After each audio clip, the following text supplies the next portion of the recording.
ছাত্র সমন্বয়কারীরা আছে, আমরা ইনশাআল্লাহ আগামীকাল রাজপথ দখল করে রাখবো। নাই কোন সরকার প্রধান দেশ ছেড়ে পলায় গেছে, এসে আবার শাসন করছে, পৃথিবীর ইতিহাসে এটা নাই। ক্রান্ত এখনো শেষ হয় নাই, আমার এখনো পূর্ণাঙ্গ বিজয় হয় নাই। ছাত্র রাজনীতির সাথে যারা জড়িত না, যারা ছাত্র সমন্বয়ক, তাদের উপর গাড়ি তুলে দেওয়া হয়েছে, তাদের উপর আওয়ামী লীগের গুন্ডা বাহিনী গুলি করছে। আমাদের কাছে সেই ভিডিও ফুটেজ আছে, আমরা একটা একটা করে ধরবো, বিচারের আওতায় নিয়ে আসবো, ইনশাল্লাহ ফাঁসির কাঠ করা, ইনশাল্লাহ আমরা আইনের মাধ্যমে তুলে দেব, আইনের মাধ্যমে তাদের বিচার হবে।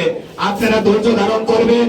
অতন্ত্র প্রহরীর মতো আগামী 3 দিন শেরপুরের প্রত্যেকটা আনাচে কানাচে আওয়ামী লীগের সেই গুন্ডা বাহিনীদেরকে পাহারা দিয়ে রাখবেন, তারা যেন ঘর থেকে বাহির হতে না পারে।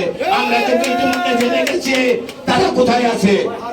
আমরা তাদের মতো অসভ্য জাতি না। বিএনপি হয়েছে একটা সুশৃঙ্খল এবং বিএনপি হয়েছে একটা শান্তিপ্রিয় দল। আমরা জানি তারা কোথায় পলায় আছে, কোথায় লুকায় আছে। আমরা ইচ্ছা করলে কিন্তু তাদেরকে এক্ষুনি দাঁড়ায় এনে আমরা তাদের বিচার করতে পারতাম। আমরা সেই বিচারে নিজের হাতে নিব না, কাজেই আইনের হাতে আমরা তুলে দিব।